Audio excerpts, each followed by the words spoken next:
ഇപ്പോൾ CPM-യുമായുള്ള 3 പതിറ്റാണ്ടിന്റെ സഹയാത്ര അവസാനിപ്പിച്ച രാഷ്ട്രീയ കേരളത്തെ ഞെട്ടിച്ച ഐഷ പോറ്റി കോൺഗ്രസിൽ എത്തിയതാണ് ഇന്ന് കണ്ട മറ്റൊരു പൊളിറ്റിക്കൽ ത്രില്ലർ. തിരുവനന്തപുരത്തെ കോൺഗ്രസ് സമരവേദിയിലേക്ക് നാടകീയമായി എത്തിയായിരുന്നു ഐഷയുടെ പാർട്ടി പ്രവേശനം.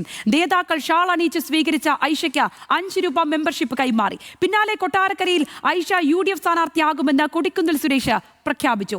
ഐഷ പോറ്റിയുടെ വരവ് പ്രതിപക്ഷ നേതാവ് പറഞ്ഞ ആദ്യ വിസ്മയമെന്ന് വിശേഷിപ്പിക്കുമ്പോൾ ആ ചോദ്യമാണ് ഉയരുന്നത്. എന്താണത്?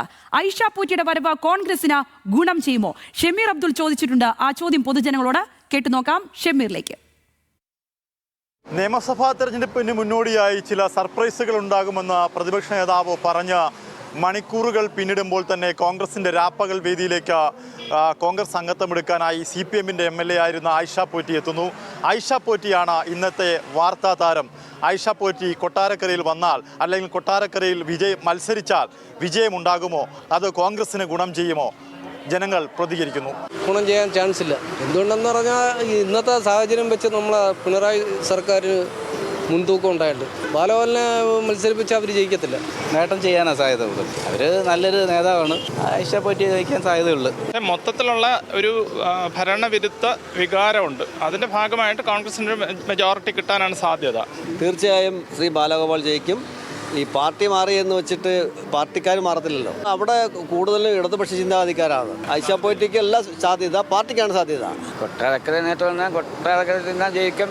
ചിലപ്പം ജയിക്കാൻ സാധ്യതയാണ്. ഒരിക്കലും KN ബാലഗോപാലിനെ വെല്ലുവിളിക്കാൻ ഐഷ പോറ്റിക്ക് ഒരു യോഗ്യതയില്ലെന്നാണ് എൻ്റെ അഭിപ്രായം. 100% 50% കിട്ടത്തില്ല. ഇവർ രണ്ടുകൂടെ മത്സരിച്ച് കഴിഞ്ഞാൽ പിന്നെ ഇന്നത്തെ രാഷ്ട്രീയ സാഹചര്യം അറിയാൻ പറ്റത്തില്ല, മാറി മറിയാം. ഈ കൂറുമാറ്റം ഐഷ പോറ്റിക്ക് ഗുണം ചെയ്യുന്നില്ല എന്നാണ് എൻ്റെ ഒരു അഭിപ്രായം. LDF അവർക്ക് വന്നപ്പം ചാൻസ് കൊടുക്കാത്തതുകൊണ്ട് അവരങ്ങ് മാറിയിരുന്നേ ഉള്ളൂ. മന്ത്രി ആവേണ്ടതായിരുന്നു. അവർ ജയിച്ചു മന്ത്രിയാണ്ട് നല്ലൊരു വ്യക്തി. ഗുണമുണ്ട്, നിന്നാൽ വിജയിക്കുകയും ചെയ്യും. നല്ല ആയെങ്കിലും അവർ വലിയ കഴിവുള്ള ഒരാളാണെന്ന് ഞാൻ വിശ്വസിക്കുന്നില്ല. അവർ ഇവിടെ ബാലഗോപാലേ. ഐഷ പോറ്റിയും KN ബാലഗോപാലും തമ്മിൽ മത്സരിച്ചാൽ സംസ്ഥാനത്ത് ഏറ്റവും നല്ല മത്സരം നടക്കുന്ന മണ്ഡലം കൂടിയായി മാറും കൊട്ടാരക്കര. ഐഷ പോറ്റിയുടെ ഈ കൂടുമാറ്റം കോൺഗ്രസിന് ഗുണം ചെയ്യുമോ എന്നായിരുന്നു നമ്മുടെ ചോദ്യം. സമ്മിശ്ര പ്രതികരണമാണ് നാട്ടുകാർക്കുള്ളത്. ക്യാമറ പേഴ്സൺ വിജീഷിനൊപ്പം ഷമീർ, ന്യൂസ് മലയാളം, കൊല്ലം.